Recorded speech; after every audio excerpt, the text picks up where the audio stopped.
her sister Sarah. All that and more coming up.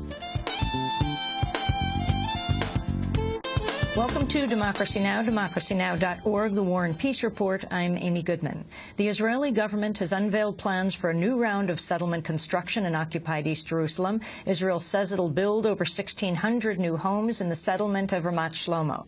The announcement comes just as Vice President Joe Biden is in Israel to promote U.S.-backed peace talks. In a statement, Biden said he, quote, condemned the Israeli plan, adding, quote, the substance and timing of the announcement, particularly with the launching of proximity talks, is precisely the kind of step that undermines the trust we need right now and runs counter to the constructive discussions that I've had here in Israel.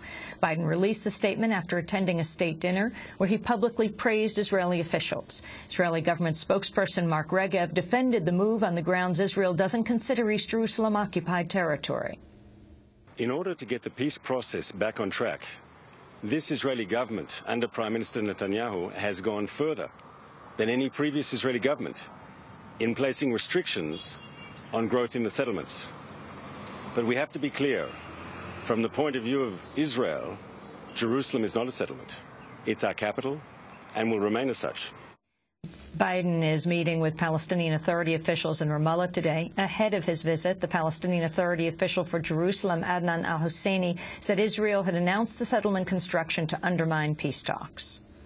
The Israeli government took the decision to distract any attempt for this peace, and this letter should be taken by the international community and the United States that they are just wasting their time. There will be no hope, there will be no result for these negotiations. Meanwhile, here in New York, hundreds of people rallied outside a Manhattan hotel Tuesday to protest a fundraiser held by the group Friends of the Israel Defense Forces. The head of the Israeli military, Lieutenant General Gabi Ashkenazi, was the event's keynote speaker. Israeli activist Matan Cohen of the group Anarchists Against the Wall called for ending U.S. aid to Israel. We're protesting here today a fundraiser dinner for the Israeli army. We're here to send a clear message to the Israeli government that its impunity has ended, that the world is watching, and that it will no longer stand idle as its policies of apartheid and occupation continue. We're here to say clearly that the aid to Israel should be stopped and that the United States should no longer fund Israel's crimes. Enough is enough. The European Union's warning a series of loopholes in current global climate proposals could lead to an increase in emissions over the next decade. In a draft report, the EU says spare carbon emissions permits from the collapse of the Soviet Union, as well as lax rules on emissions from agriculture and deforestation, could help negate proposed reductions. With those loopholes in place, the European Union says emissions would in fact rise by 2.6% over 1990 levels. The EU also says rich countries' current reduction pledges currently fall between 13 and 17.8%, well short of the 25 to 40% cuts urged by the UN Scientific Panel on Climate Change. Haitian President René Préval is in Washington for talks with the Obama administration on Haiti's reconstruction following the January earthquake. The Haitian government's finalizing a major aid request ahead of a United Nations donor conference later this month. On Tuesday, Préval said the capital, Port-au-Prince, would be rebuilt differently. Donc c'est une occasion non seulement de reconstruire Port-au-Prince, mais avant tout de reconstruire, d'investir dans les provinces. So this is an opportunity to not only rebuild Port-au-Prince, but first and foremost to invest and to rebuild in the provinces. La refondation d'Haïti prendra du temps. And of course, the recovery of Haiti will take a long time. Il faut que tout le monde en soit conscient. And everybody must be aware of that. Refaire Port-au-Prince comme elle était avant sera une grande faute historique. To rebuild Port-au-Prince as it was before would be a major historical mistake. Et c'est le message que j'essaie de passer, non seulement aux Haïtiens, mais à mes partenaires de la communauté internationale. And that is the message that I'm trying to convey not only to the Haitians, but also to my international partners.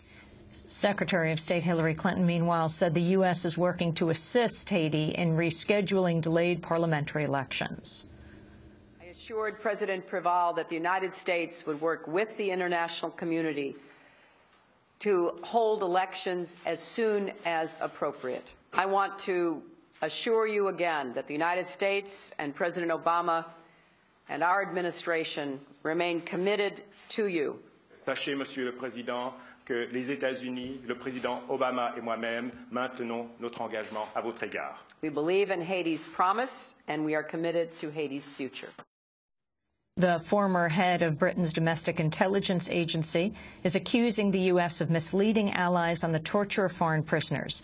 On Tuesday, former MI5 Director General Eliza Manningham-Buller said the Bush administration deliberately hid details of its treatment of prisoners, including alleged 9/11 mastermind Khalid Sheikh Mohammed. Manningham-Buller said, quote, "The Americans were very keen that people like us did not discover what they were doing." In India, lawmakers have approved a measure that would designate 1/3 of all legislative seats for women. Supporters of the bill call it a move to address decades of male dominance of India's political affairs. The measure now faces a vote in India's lower house of parliament, where it's expected to be approved. In Washington, D.C., thousands of people marched Tuesday in a rally organized by the group Healthcare for America Now. The protest converged on a downtown hotel, playing host to the meeting of the insurance industry's lobbying front group, American Health Insurance Plans. Organizers delivered symbolic arrest warrants for top insurance executives. Do solemnly affirm to support and defend the Constitution of the United States against all enemies, foreign and domestic. Among these domestic enemies, I count big insurance companies.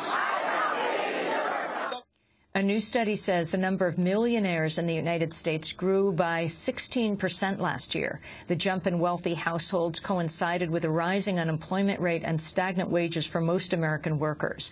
The research firm Spectrum Group says that if income inequality continues apace, the divide between rich and poor in the United States will resemble that of Mexico by the year 2043.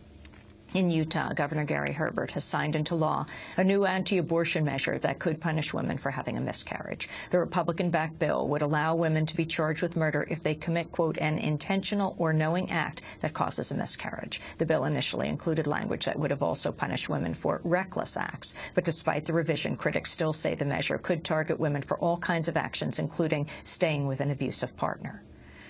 The banking giant Bank of America has announced it'll end overdraft charges on debit card purchases. Customers with insufficient funds will now have their purchases declined instead of being hit with large fees. The decision comes amidst a federal push to regulate the charges. The Federal Reserve has proposed to bar banks from charging overdraft fees without consumer consent.